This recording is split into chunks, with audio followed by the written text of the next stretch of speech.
esas cosas. Muchas personas que son indispensables, ¿viste? Soy muy tímida. Ok. Radio Caput. Radio Caput. Estás escuchando Caput. Radio Caput. Radio Caput. Te comunicas con nosotros al 11 65 16 44 46. Radio Caput. Radiocaput.com. Estás conectado. Estás en Caput. Javier Vicente es el Relatornauta.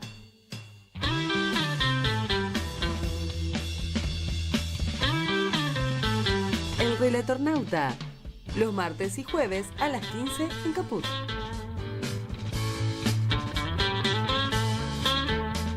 La tierra que te da la vida, da un tiempo para decidir, eligiendo inteligentemente, todo el mundo podrá ser feliz.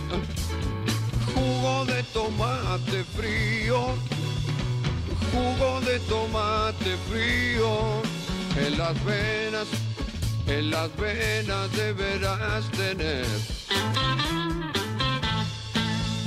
Si quieres ser un terrible vago, todo el día pasa arriba y a dormir, o elegiste ser un tipo capo, siempre serio y que da temor, deberás tener jugo de tomate frío, jugo de tomate frío, en las venas. Y bueno, muy buenas tardes a todos, a todas, a todes. Aquí estamos una vez más en Radio Caput, esta maravillosa Radio Caput con el streaming a través del YouTube. ¿Qué le va a hacer, marplatenses? Uno recoge lo que siembra, cosecha lo que siembra. Ustedes, sí, estamos pariendo verdades, la verdad, ¿no? Pero ustedes lo votaron y ahí lo tienen. Ahí tienen la Mar del Plata sin gas. La Mar del Plata congelada. Julio parece que vino sin gas. Y el que vino también a la Argentina, y leal como corresponde a un líder popular, fue Luis Ignacio Lula da Silva, que ya se reunió con Cristina. En instantes vamos a ver la foto que la propia Cristina publicó a través de las redes sociales. Ya se la voy a estar justamente pasando a nuestro locutor comercial y operador de streaming, Martín Loza, porque en definitiva Lula y Cristina se juntaron allí en la calle San José. Esto fue en donde está cumpliendo la prisión, la injusta prisión, Cristina Fernando de Kirchner, y una vez más reclamamos por Cristina libre. Allí en San José, más de una hora de reunión de Lula junto a Cristina, y en ese sentido hay que advertir que el presidente de los argentinos no estuvo un solo minuto con Lula. Un saludo protocolar y poco más, y sin embargo Luis Ignacio Lula da Silva, el gran líder, el mejor presidente de la historia del Brasil, tuvo tiempo para reunirse con Cristina y estar charlando más de una hora. En un contexto de una Argentina que está viviendo a pleno los días de lo que yo llamo la restauración oligárquico neoliberal con fachada anarcocapitalista, ¿no? El fascismo avanza, y de qué manera, porque no hay otra respuesta frente a la hecatombe económica que estamos viviendo los argentinos. Hecatombe económica, productiva, social, de todo tipo. Y en ese sentido, uno lo que tiene que referirse es siempre a las viejas consignas del general, ¿no es cierto? Cuando el general decía, no sé si se acuerdan ustedes, ¿qué va a hacer, general? Le preguntan en pleno exilio, ¿no es cierto? En plena persecución después del golpe del 55. ¿Qué va a hacer usted, general, para volver? Y el general Perón los miró y les dijo: miren, yo no voy a hacer nada, todo lo van a hacer mis enemigos. Y la verdad que nuestros enemigos están haciendo todo, lo están haciendo todo para que volvamos, no sé si mejores, pero que lo están haciendo todo sin lugar a dudas, porque peor no le puede ir a la Argentina en este tiempo. Y justamente lo hemos convocado al diputado de mandato cumplido, representante, referente de Consenso Federal en la provincia de Buenos Aires, Alejandro Topo Rodríguez, para hablar de este y otros temas, porque no debe ser casualidad. Ayer, el martes pasado, hablábamos de la matriz energética de la Argentina y la necesidad de tener una YPF para los argentinos y para el desarrollo de la Argentina. Y hoy de casualidad nos encontramos que la Argentina no tiene gas. O sea, la Argentina exporta gas, pero no tiene gas para su población en pleno ola polar que azota a todo el país. Increíble, pero real. Este es el país de la restauración neoliberal. ¿Cómo te va, Topo? ¿Qué decís? Buenas tardes para vos. ¿Cómo andás? Buenas tardes, Javier. Gracias por la posibilidad de dialogar nuevamente con vos. Gracias. Bueno, vos que justamente estabas dedicado al tema zona fría porque parecía que el gobierno quería dejar sin efecto lo que fue en su momento la ley de zonas frías y bueno, hoy amanecimos con parte de las zonas frías argentinas sin gas en plena ola de frío, ¿no? Increíble pero real, Topo. Es efectivamente así, mientras el gobierno nacional con Milei y Toto Caputo pone a sus abogados, a los abogados del Ministerio de Economía a estudiar la forma más cruel de eliminar el sistema de descuentos para los hogares de zonas frías en gas. Hoy buena parte de la Argentina está sin gas. Ya muchas pymes, industrias, comercios no tienen gas, pero además muchos hogares. En Mar del Plata, por ejemplo, la situación es la más crítica de todo el país, pero hay racionamiento de gas en buena parte de la Argentina. Y esto tiene una explicación. La explicación es que la motosierra atolondrada de Milei llegó también a las obras de gas. Uh-huh. Él ha cortado las obras que eran necesario continuar o las ha continuado algunas a un ritmo tan lento porque no pone los fondos que se necesitan que efectivamente el gas no llega a donde tiene que llegar. Las obras del reversal del gasoducto norte han avanzado y muy lentamente, pero tendrían que haber estado terminadas en el invierno pasado. Como Milei les ha aplicado un recorte fenomenal y además no cumple ni siquiera con lo mínimo que había que poner de recursos, esas obras marchan a paso de tortuga.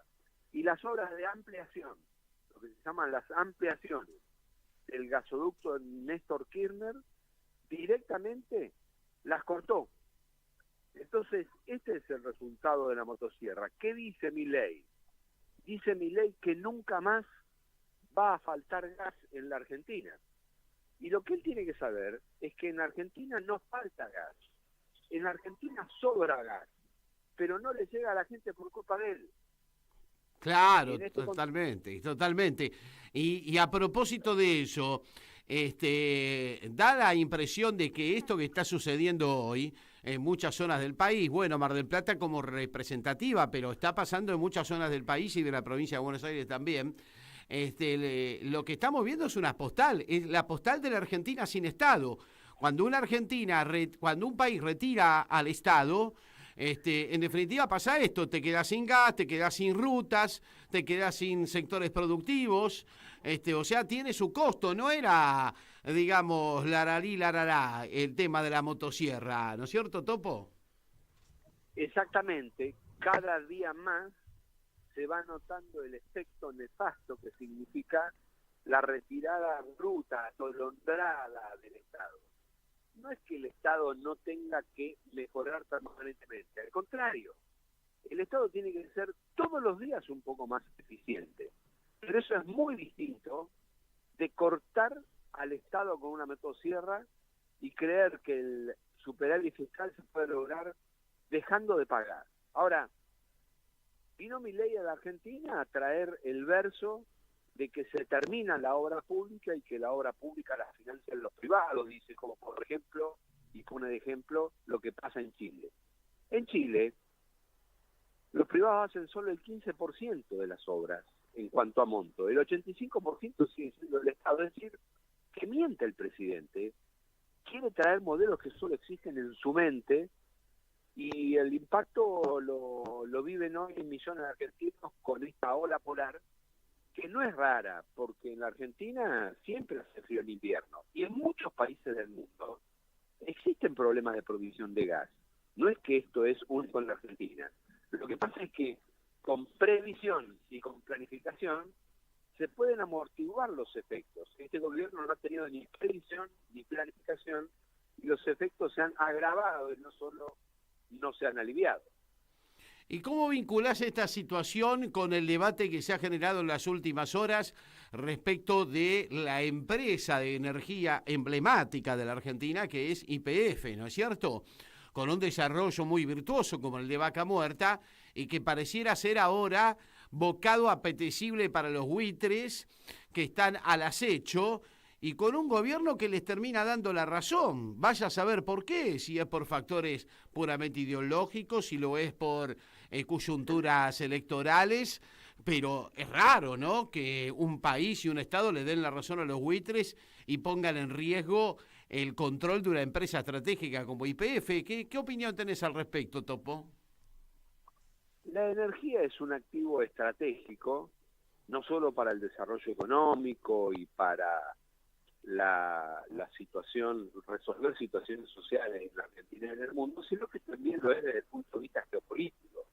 La energía explica guerras o explica alianzas en materia de países, y lo hemos visto, o lo seguimos viendo, con el efecto que ha generado la guerra entre Rusia y Ucrania en Europa y cómo esto impactó en el gas. Acordate que buena parte de Europa estuvo durante muchos meses con una crisis de la provisión de gas. Es decir que la energía es un activo estratégico de alto valor y muy sensible en el mundo. Argentina tomó una decisión muy virtuosa, que fue la estatización de la empresa YPF, que es la principal compañía de Argentina y que garantizó lo que hoy tenemos, que Vaca Muerta, que bien administrada, significaría la soberanía energética durante muchas décadas. Ahora, el gobierno nacional tiene que plantarse de manera muy firme frente al fallo de la jueza Fresca y no solo apelar ese fallo, sino también le tiene que explicar a la jueza y al mundo que el presidente Milei no puede cumplir con ninguno de esos fallos, porque la Argentina, que es una nación soberana, es también una nación con división de poderes. Y la ley de estatización de YPF en su artículo 10 dice que para que el Estado, sea el Estado Nacional o las provincias, que son las dueñas del 51% de las acciones de YPF, para que el Estado se deshaga, es decir, que venda o enajene solo una acción, tiene que haber una ley del Congreso aprobada por 2/3 de los miembros del Congreso. Por lo tanto, el presidente le tiene que mandar ya mismo por escrito a la jueza la posición de la Argentina diciendo que, sea lo que sea, que su dictamen o su sentencia fije, el Poder Ejecutivo del presidente no puede cumplirla, porque la ley le impide decidir sobre las acciones de YPF. Eso lo decide el Congreso de la Nación. Muy bien, muy contundente, Topo, muy bien. Bueno, para cerrar, Topo, la charla, justamente hoy Lula está en la Argentina, acaba de ir a visitar a Cristina allí a su casa donde está cumpliendo la prisión domiciliaria. El año pasado Lula salvó al gobierno actual del papelón que está haciendo hoy. Gracias a ese barquito con gas que le mandó, nunca se lo agradeció. Y hoy tuvimos otro papelón del presidente prácticamente con un saludo protocolar sin siquiera intercambiar una mínima reunión con el presidente de Brasil, nuestro socio principal. Le aviso al presidente de la Argentina que estamos en un déficit grande con Brasil, que el único beneficiado de esta postura ridícula que tiene el presidente argentino de no pedirle las disculpas del caso al presidente de Brasil, termina beneficiando a Brasil, ¿no es cierto?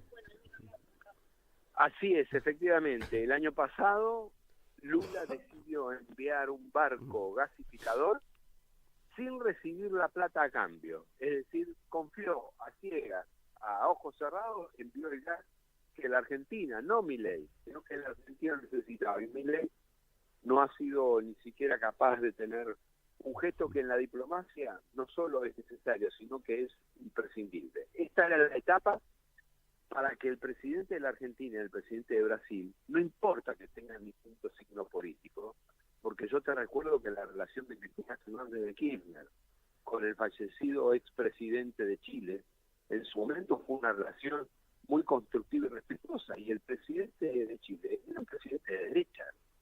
No hay inconveniente en tener diálogos presidenciales aunque no se compartan todas las ideas, sino que hay intereses comunes.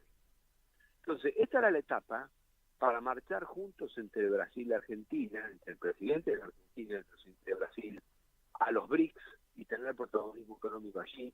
Era la etapa o es la etapa para trabajar juntos en materia de biocombustibles, para trabajar en integración en todos los órdenes, y sin embargo, lo que hace Milei cada vez que tiene una oportunidad es hacerle un desplante al Mercosur y a Brasil. Ha tenido y tiene mucha paciencia el presidente de Brasil, Lula, y eso hay que reconocérselo porque en otras circunstancias las relaciones estarían aún más deterioradas. Si todavía hay relaciones que se pueden sostener con Brasil, eso se debe a la sabiduría y al equilibrio y la paciencia de Lula y no a la decisión de Milei.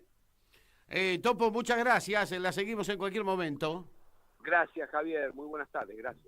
Un abrazo para el Topo Rodríguez, que está justamente atendiendo las demandas de la gente que la está pasando muy mal, gran parte de la provincia de Buenos Aires, pero casi en todo el país. Y qué importante es la matriz energética, ¿no es cierto?, de un país. Qué importante es el rol del Estado en el desarrollo de esa matriz energética para brindarnos calidad de vida. Cada vez que gobierna un gobierno de signo de derecha, de signo neoliberal, restauración neoliberal conservadora, oligárquica, como ya le llama este gobierno, que solo de anarcocapitalista tiene la fachada, siempre pasa lo mismo, nos quedamos sin gas, nos quedamos sin luz, nos quedamos sin vida. Y bueno, qué diferentes somos, qué distintos somos, ¿no? Por eso es clave que desde la militancia, que desde los medios de comunicación que están en consonancia con nuestro pueblo, se rescate la memoria popular, ¿eh? Dice por ahí el gato silvestre que hay que tener memoria. Y hoy apelamos a la memoria con algunos videos que nos refrescan la misma, ¿no es cierto?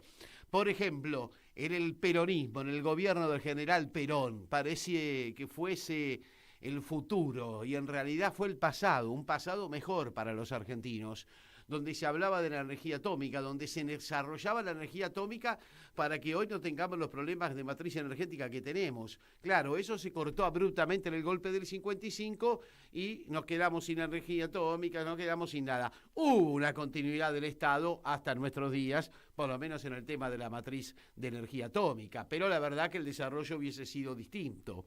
¿Y qué tal si recordamos aquellos tiempos de grandeza, de felicidad del pueblo y de grandeza de la nación?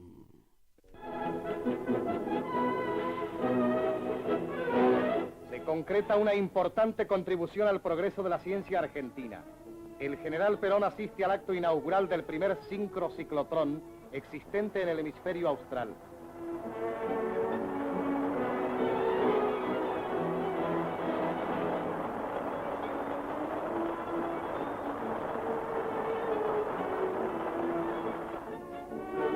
En la sede de la Comisión Nacional de la Energía Atómica, escucha las explicaciones de orden técnico del titular del organismo dedicado a los estudios nucleares.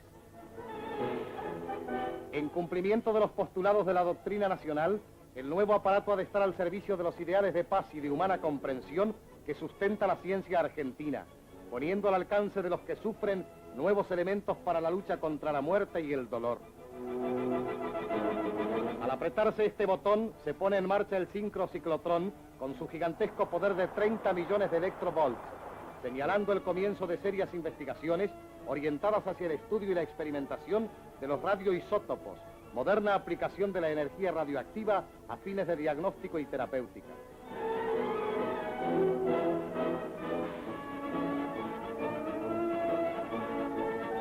Finalmente, el primer magistrado recibe una plaqueta de oro radioactivado como recuerdo de la ceremonia.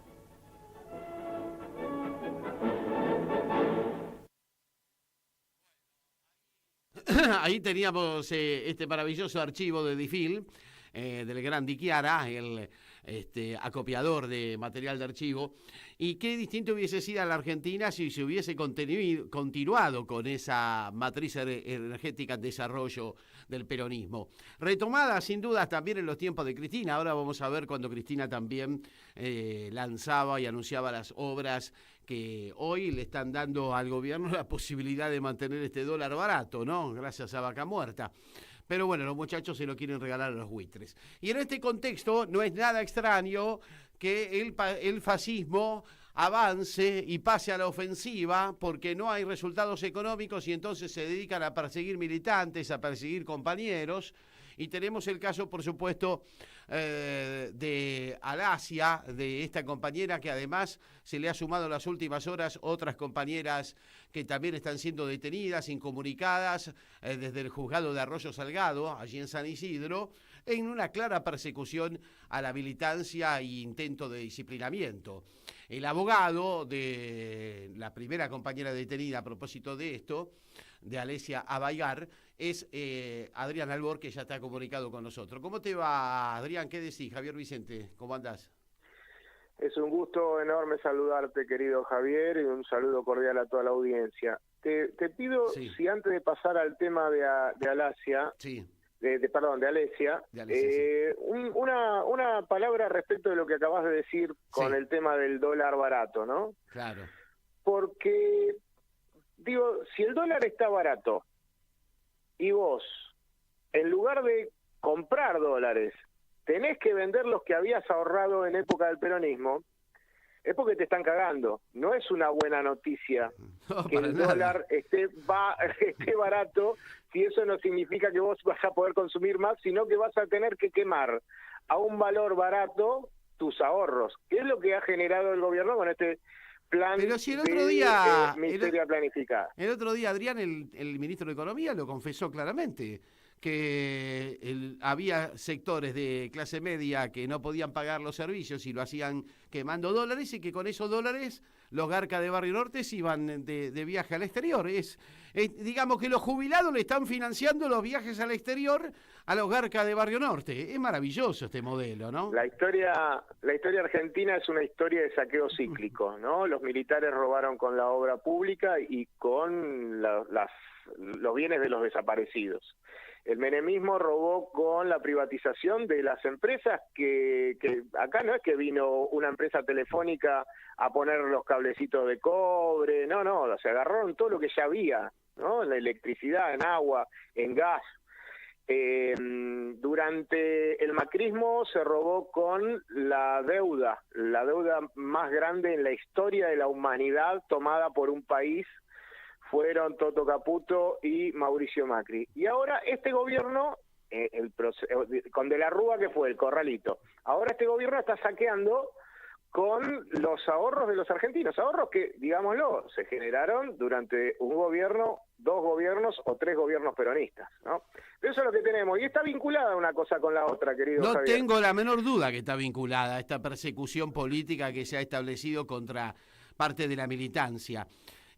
Además lo femenino, ¿no? También se elige ese sector, ¿no? Para disciplinar, Adrián. Sí, sin ninguna duda. Cuando el gobierno viene a establecer un programa de miseria planificada, que no es la primera vez que lo hace, recordemos la carta abierta de Rodolfo Walsh a la dictadura, donde precisamente introduce este término que es una epifanía para todos, ¿no? Nos abrió la cabeza a todos con esto de que no eran errores del gobierno lo que estaba pasando, sino que el gobierno establecía políticas de miseria planificada, y este gobierno viene a hacer lo mismo. Y cuando se planifica la miseria, la respuesta natural es la protesta. Y la protesta se puede satisfacer o reprimir. Este gobierno decidió reprimirla, la protesta. Y cuenta con un sector de la prensa cómplice para difundir lo mal que la pasan las personas que protestan, y un sector del Poder Judicial que cuestiones que deben quedar al amparo del derecho constitucional de la protesta, lo transforman en casos de lesa humanidad, en casos de... o sea, el tirarle mierda a Espert en la puerta de la casa y poner un cartel que diga acá vive la mierda de Espert, lo han calificado de instigación a la violencia colectiva, o sea, tentativa de apocalipsis, ¿no?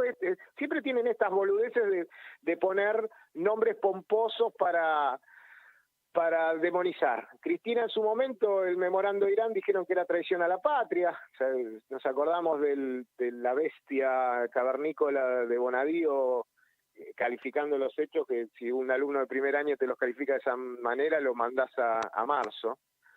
Y ahora, bueno, tenemos esto, ¿no? Manifestantes que se manifiestan con una persona particularmente agresiva. Recordamos que se tuvo que ir Espert de la Universidad Católica después de haber dicho que Cristina era una puta.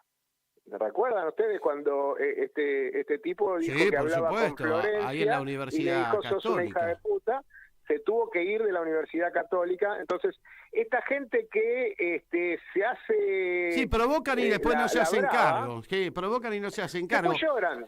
Ahora, Adrián, claro, hoy leía en la política online que parece que la jueza está decidida a convertirse en una nueva especie de Bonadío, de cruzada contra la supuesta corrupción, porque también está buscando un conchavo en el gobierno. ¿Qué análisis haces? ¿Es la jueza que se mandó sola o hay un entramado detrás que respalda, digamos, de algún modo a un sector del Poder Judicial para hacer esto? Para, así como hubo Laffer en el macrismo, ahora haya persecución a las organizaciones sociales y a la militancia política, ¿no?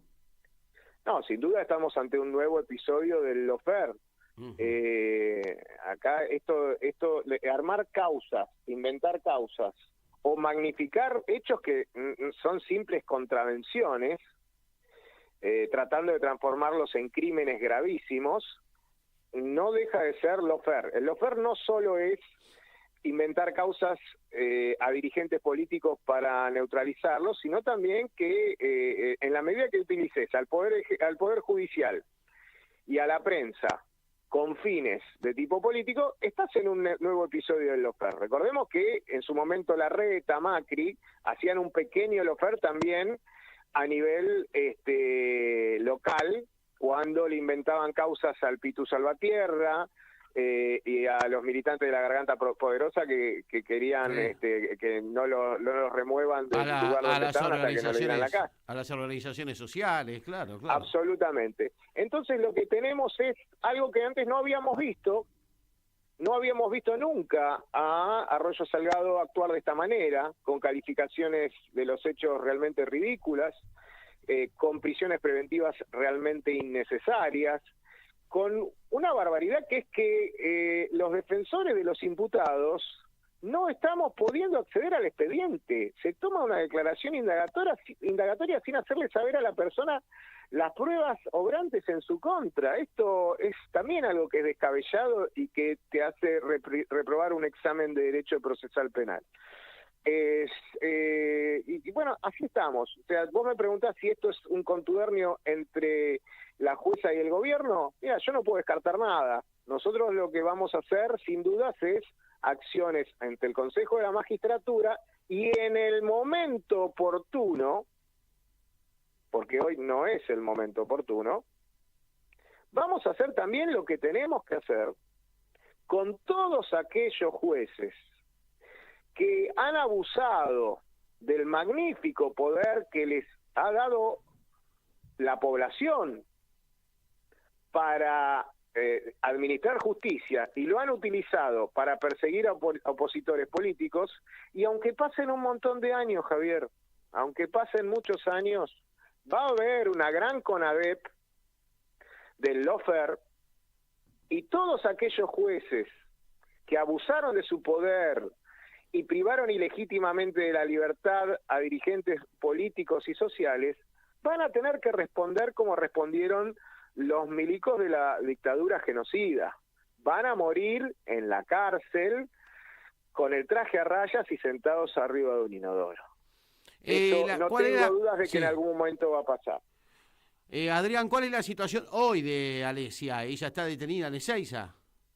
Ella está privada de la libertad en el penal de Ezeiza ella no puede estar en ese lugar porque tiene una condición de salud que se lo prohíbe.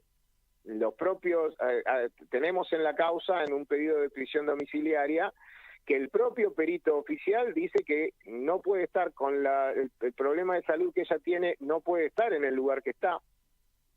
Así que veremos qué es lo que hace la jueza, que tiene que resolver su situación procesal. Paralelamente, ella está acusada de estos hechos. No tenemos acceso al expediente, lo cual dificulta muchísimo la defensa. No sabemos qué elementos de prueba hay, no fueron exhibidos al momento de la indagatoria, es una irregularidad enorme. Y estamos con la excarcelación denegada, apelada en la Cámara Federal de San Martín, que tocó sorteada la Sala 1. Esperamos que en breve se pida revocando la denegatoria de la excarcelación. Y paralelamente la jueza todavía está en término para resolver la situación procesal. Una vez que a vos te indagan, hay 10 días para resolver la situación procesal. La jueza podría solucionar todo esto, esta barbaridad que ha hecho, dictando una falta de mérito, un sobreseimiento o incluso un procesamiento sin prisión preventiva. Y a partir de ahí permitirnos defendernos sin que Alesia tenga que estar privada ilegalmente de la libertad. Bien, Adrián, seguimos de cerca entonces los acontecimientos, mandarle todo nuestro afecto, toda nuestra solidaridad, tanto a ella como a los otros detenidos, porque en las últimas horas ha habido más detenidas, alguna concejal también de Quilmes, realmente un ataque artero, ¿no? Da la impresión de que se quiere volver a criminalizar la protesta social como pasó en los 90, ¿no? Es muy de Patricia Bullrich eso. Claro. Vos imaginate si nosotros hubiéramos nombrado a la jueza McIntosh, ¿no? Si un gobierno peronista hubiera nombrado a la jueza McIntosh, que fue María Eugenia Vidal la que la nombró. O imagínate si cuando hacían marchas a favor del COVID, quemando barbijos y todo eso, y después se quejaban de los contagios, hubiéramos reprimido, le hubiéramos pegado un palazo a alguien o lo hubiéramos metido en cana a los sojeros que tomaron la Cámara de Diputados de la provincia de Buenos Aires cuando a Scioli se le ocurrió hacer un rebalanceo inmobiliario. Imagínate si hubiéramos hecho algo. No, de terror. No lo hicimos, y ellos sí hacen cualquier cosa. El odio venció al amor, sí, y tenemos que volver mucho peores. Es cierto. Pero viste cómo es esto, el péndulo va para un lado y después va para el otro. Adrián, un afecto de siempre y un abrazo grande, ¿eh?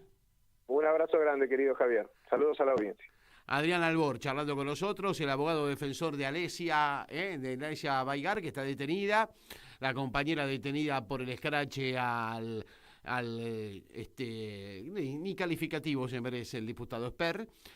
Ahora se han sumado otras compañeras también de allí de la zona de Quilmes, así que pedimos para todas ellas libertad y no a la persecución de la militancia, no a la persecución ideológica y a la persecución por las ideas.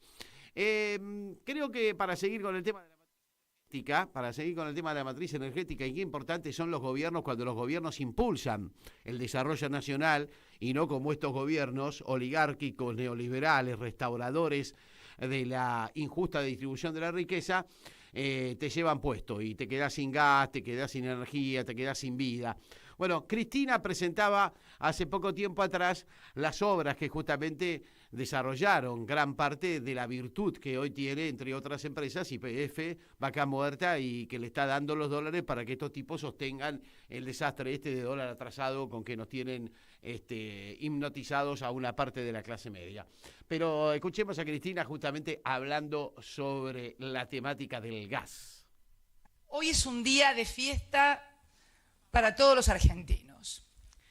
En primer lugar, porque venimos a inaugurar la obra de gas más importante de los últimos 32 años, que es el tendido del segundo gasoducto transmagallánico, paralelo al que ya era el General San Martín, y que nos permite, además, darle más gas a la industria del país, más gas residencial, y también recibir la provincia de Tierra del Fuego, obviamente, mayores regalías, mayores recursos para la provincia porque van a recibir mayor cantidad de regalías.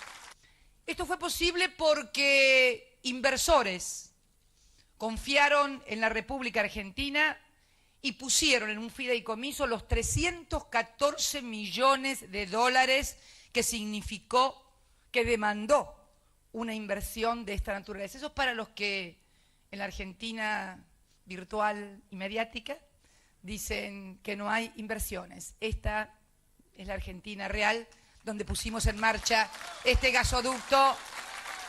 Desde los medios de comunicación nos bombardeaban diciéndonos que esta medida, esta decisión, esta ley que impulsó el gobierno nacional era una ley que iba a profundizar la brecha digital, la brecha tecnológica entre los pobres que iban a dejar de comprar teléfonos celulares o notebook y que entonces iba a perjudicar a la sociedad.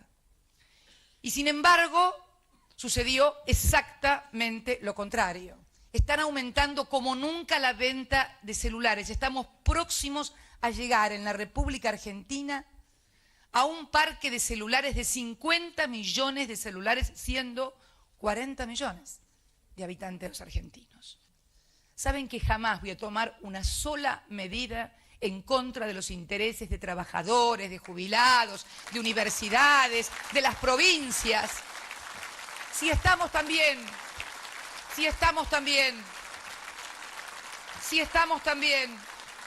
ayudando a más de 14 provincias a partir del programa de asistencia financiera para que puedan paliar la deuda que significó que la nación tuviera que hacerse cargo de las famosas cuasimonedas en más de 14 provincias argentinas. A muchas de ellas le entra más por el programa de asistencia financiera que por el programa de la supuesta coparticipación de la ley de cheque que ocultan prolijamente, le retrae el 15% de recursos al ANSES, a los jubilados, a las asignaciones familiares, que cuenten la historia completa.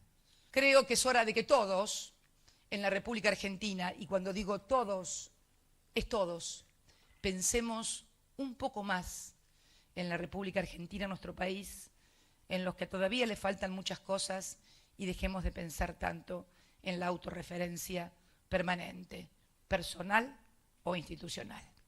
Muchas gracias, Tierra del Fuego, y voy a estar aquí el 2 de abril para conmemorar una gesta histórica como es la gesta de nuestras Islas Malvinas. Muchas gracias y muy buenos días a todos y a todas. Ahí está la diferencia, ¿no? Entre un gobierno popular, un gobierno que piensa en su población y un gobierno de restauración oligárquica neoliberal como este, que te deja sin gas, ¿eh? Y estamos sin gas porque se cortaron las obras que se venían desarrollando desde el gobierno de Cristina para acá. Hay que reivindicar la década ganada. Desde ahí es de donde vamos a poder dar la discusión de cara frente a nuestro pueblo y que se comparen los modelos. Mientras tanto, sigue la persecución política y por eso la hemos convocado a la doctora Valeria Carreras, siempre tan solícita cuando tenemos la oportunidad de llamarla, porque ella también ha denunciado los ataques groseros, arteros del presidente a periodistas, a gente de la cultura. No sé por qué, pero se la agarra siempre con periodistas. Ahora se la agarró igual también con periodistas masculinos, porque ayer lo denunció a Rial, a Nicolanto. No hay periodista que no tenga denuncia del presidente. A esta altura, no tener una denuncia del presidente me parece que te deja fuera de la corpo. ¿Cómo te va, Valeria? ¿Qué decís? Buenas tardes. Hola, buenas tardes. ¿Cómo te va a vos, a la audiencia? Sí, esto es así. Esto va increyendo. Por eso a veces te dicen, pero Valeria, ¿te parece con todas las cosas que estamos pasando denunciar porque el tipo es un maleducado, porque el tipo es un gritón, porque el tipo es un descalificador? Y yo digo, sí, por supuesto. Porque vamos al tema de la violencia. La violencia empieza primero con la palabra. Se llama violencia verbal. Después con la violencia simbólica, ¿sí?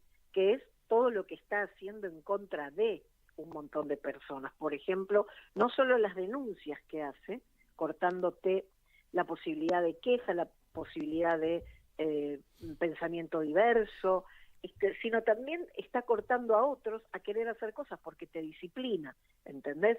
Te da miedo. Y lo último, lo más grave, es esta violencia explícita, mandando detener a una persona por una contravención destinándola a una cárcel federal. Entonces, viste, cuando vos sopesás todo esto, yo me doy cuenta, no es una exageración haberlo denunciado por incitación a la violencia, porque cuando él dice cucas inmundos, hay un montón de gente que escucha ni más ni menos que al presidente de la nación, ¿sí? No está en un bar, es el presidente de la nación. Calificar a todo un grupo que representa una ideología que no es la del gobierno, y entonces mucha gente va a empezar a atacar, entre comillas, a esos cucas inmundos, pero también se refirió a los empleados públicos como gastadores, como que es cruel con ellos porque se lo merecen. Habló de los parásitos mentales, todos aquellos que no piensan igual, ¿no? Habló de aquellos que tienen las teorías estatistas, los que defendemos que el Estado debe ser presente, el Estado debe ser eficiente, el Estado debe estar en los lugares donde el mercado nunca va a llegar porque no les da ganancia. Y bueno, entonces dije, sí, yo lo voy a hacer, porque me encontré con un paralelo en la historia. ¿Y cuál es? ¿Cuál es? En el momento en que fue el clima previo al atentado de Cristina, septiembre del 2022, las hordas de odio, ¿sí?, en ese momento representadas por personajes de Revolución Federal, no sé si se acuerdan, sí, colgaban bolsas mortuorias, hacían scratches, tenían chats en vivo en donde decían yo la quiero matar, no, yo los quiero desaparecer, no, bueno. Todo ese clima lo vuelca el fiscal Policita, que vos sabés que es un fiscal absolutamente de derecha, absolutamente alineado con Comodoro Pi, totalmente. Sin embargo, se anima a decir, esto es incitación a la violencia, esto genera un clima de odio peligroso. Bueno, estamos frente al mismo clima, porque si vos te ves las redes, y yo esta semana lo amplié, yo mostré que solo por decir en un canal, un colega, el Gato Silvestre, la doctora Carreras acaba de denunciar a Milei por incitación a la violencia, por sus términos, yo tuve que bloquear más de 100 usuarios, por las cosas que me decían. Claro, te llenaron Yo de ya no trolls. discuto. Ahora, No, acá de lo todo, grave, esa Valeria... incitación a la sí. violencia que te digo.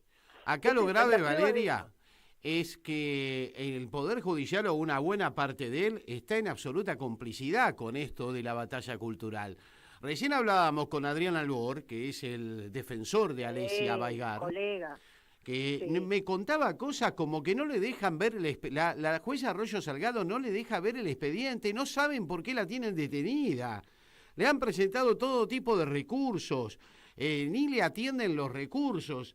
Entonces es evidente que aquí la jueza está en complicidad con alguien que tiene intención de criminalizar la protesta social y de criminalizar la militancia política. Y entonces eso es lo que más me preocupa, te digo la verdad. Escuchame, es el disciplinamiento. Mira, si no les parece grave, escuchá lo que te digo. Sí.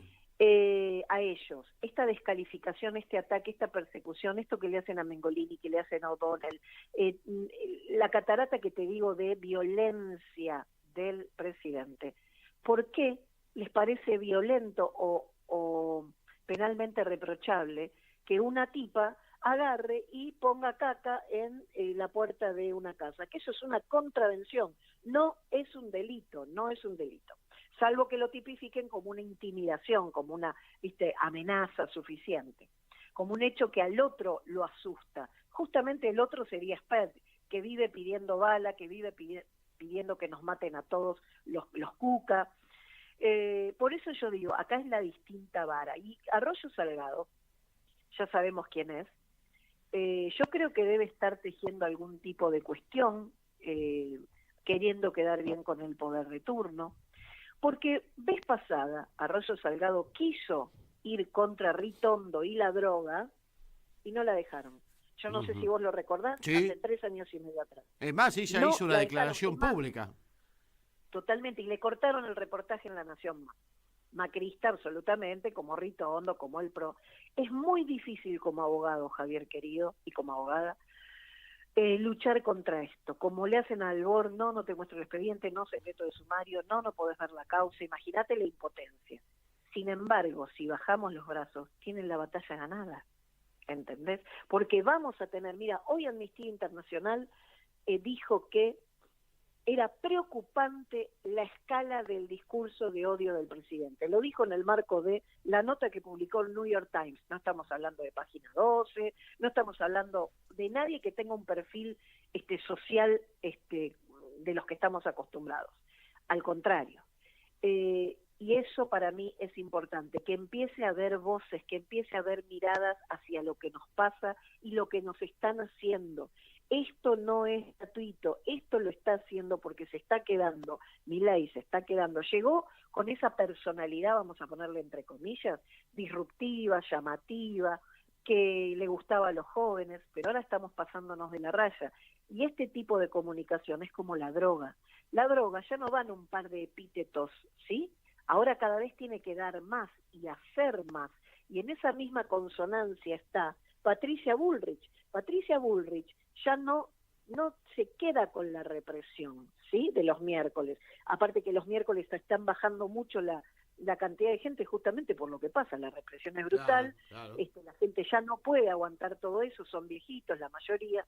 Entonces el disciplinamiento camina. ¿Pero qué está haciendo ahora Patricia Bullrich? Está montada sobre el ciberpatrullaje que le habilitaron a la Policía Federal a perseguir a la gente que opina diferente, a todo aquel que para ellos es molesto. Entonces tenés a un Guillermo Francos, jefe de gabinete, que se paró, se levantó y se retiró de el informe que tiene que hacer ante diputados, porque una diputada le dijo mentiroso. Entonces, ¿por qué un agravio en un caso es grave y en el otro no lo es?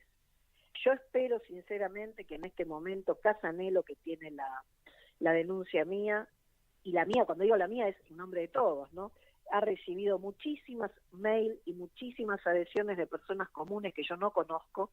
Yo no los puedo representar, sin embargo les dije el mail y el número de causa para que brinden su apoyo.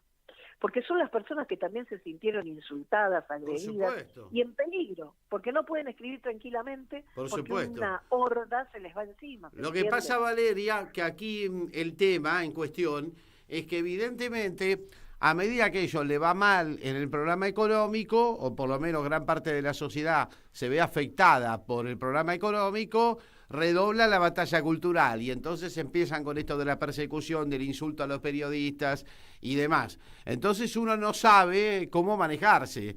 Si tocas el tema propiamente dicho de la persecución, que es lógico, porque aparte nos nace desde la solidaridad misma de ver cómo están deteniendo a estas compañeras, pero les terminás haciendo el juego a ellos porque hablas de lo que ellos quieren y no del desastre económico que está pasando en Argentina, ¿no? Exactamente, mira, yo siempre digo, hay un estudio hecho por la Universidad de Itela, es importante, vamos a hablar de lo que ellos quieren, pero vamos a hablar desde otra óptica. Vos fíjate que el Instituto de Itela en el 2024, a raíz de constantes insultos en el discurso de Milei, hizo un estudio con muchísimos profesores. Entonces todos llegaban a la conclusión que es exagerado, no es propio el lenguaje ni el modo de un primer mandatario. Se ve que trasciende, digamos, todo eso, deja en evidencia, decían estos facultativos, que no tiene mensaje concreto, ¿no? Como no tenés nada para decir, gritás lo que podés, ¿sí? Y lo que puede es la agresión, porque no tiene cómo defenderse. Y una cuestión que ellos vaticinaban es, y cuando se quede sin insultos porque la gente ya eso la cansó o ya está acostumbrada y es más de lo mismo, ¿qué va a pasar? Y otra cuestión que yo te digo, vos sabés que haciendo un análisis de la crueldad en el 24, diciendo que él cuando aplica medidas o aplica el veto, lo hace como con satisfacción. Eché a tantos empleados públicos, achiqué tales dependencias públicas, voy a perseguir a todos los pensionados por discapacidad porque son todos unos curros. Sí, los residentes del Garrahan, ahora se la agarró con los residentes del Garrahan. Ahora, hay un goce, pero esto está hecho en el 24, hay un goce, dicen estos estudiosos de la Universidad de Itela, fíjate qué universidad de derecha es, ¿no? No se puede tildar de que es afín. Bueno, ellos ahí decían que no se debe, discursivamente y desde tu rol de presidente, solazarte, gozarlo, porque entonces estás profiriendo a toda esa población a la que le quitaste algo, la perjudicaste de algún modo, un daño extra. Por eso en este contexto yo digo que todo el maltrato, toda la violencia y todo lo que se genera es un maltrato extra a no haber gas, no haber justicia, no haber aumentos de sueldo, no permitir paritarias, abolir totalmente los derechos de los trabajadores, que eso es un tema que un día tenemos que tocar porque todavía no nos damos cuenta porque tenemos una agenda del minuto a minuto, pero nos van a dejar sin nada, sin ningún derecho. Creo que ni el derecho a cobrar un salario, mira lo que te digo, digno. Bueno, acaba de pasar a los médicos del Garrahan, se quedaron sin un derecho al salario. Los tratan de becarios. Es una cosa pero de locos. No pasa en el mundo esto. Y aparte, no se dan cuenta, muchos creen desde el gobierno, y esto hay que analizarlo, que teniendo obra social, prepaga, a ellos no les va a pasar, que no van a caer en el hospital público, que qué les importa el Garrahan si tienen hijos más grandes.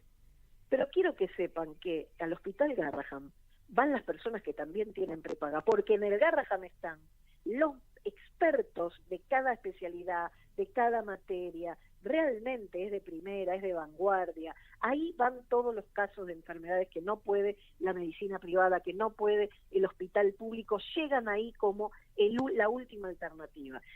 Anteayer hubo una desgracia por el tema del gas en Devoto. Sí. Murieron 4 familiares y un niñito sobrevivió, ¿no? De 2 años.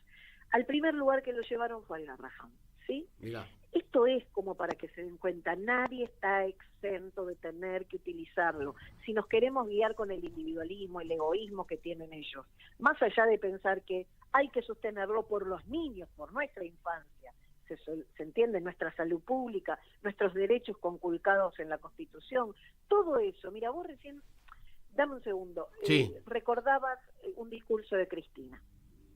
Y yo digo, claro que hay que recordarlo, bueno. Tienen que recordarlo, no solo los propios, sino los ajenos. Los ajenos tienen que cerrar los ojos, ser sinceros consigo mismos y decir, ¿qué hacían ellos hace 11 o 12 años, antes de que llegue el macrismo? No estoy diciendo. ¿Qué tenían? ¿Cómo vivían? ¿Qué hacían? ¿Qué proyectaban? Bueno, vamos a los ejemplos básicos. No tenían problemas con el desempleo, no tenían problemas con los servicios básicos, como por ejemplo la luz, el gas, etcétera. Ahora tienen problemas porque se corta la luz, problemas porque ahora hay problemas no podés pagar el gas y encima pagar. te lo cortan. Bueno, Valeria, estamos llegando al final del programa. Que rescatar. Perdón. Sí. Pero para mí es fundamental, es clave, justamente las realizaciones de lo que fueron el primer y el segundo gobierno de Perón y la narrativa sobre las mismas fue la que le permitió al peronismo sobrellevar los 18 años de proscripción, persecución, exilio, etcétera, etcétera. Y yo creo que lo mismo es lo que nos va a permitir sobrellevar estos años de infamia. Reivindicar la década ganada, no avergonzarnos de la misma como nos pasó en los 4 años de Alberto. Claro que no, escucha, reivindicar, y por lo que pasó en la primer y segundo gobierno de Perón y los gobiernos de Néstor y Cristina, fue por los que lo quieren proscribir. Claro. Es por eso, por lo que se hizo. ¿Sí? Un abrazo grande, Valeria, te queremos mucho. Un beso enorme a vos y a todos. Gracias, fuerza. Nos vamos con Valeria Carreras en la charla final del programa. Por supuesto, toda la solidaridad para los compañeros y las compañeras detenidas en este momento de persecución por parte de la jueza Arroyo Salgado. Nos vamos, la seguimos el martes que viene. Que tengan un buen fin de semana y con toda la fuerza. Aquí estamos, dando testimonio en tiempos difíciles en el Relator Nauta Contraataca.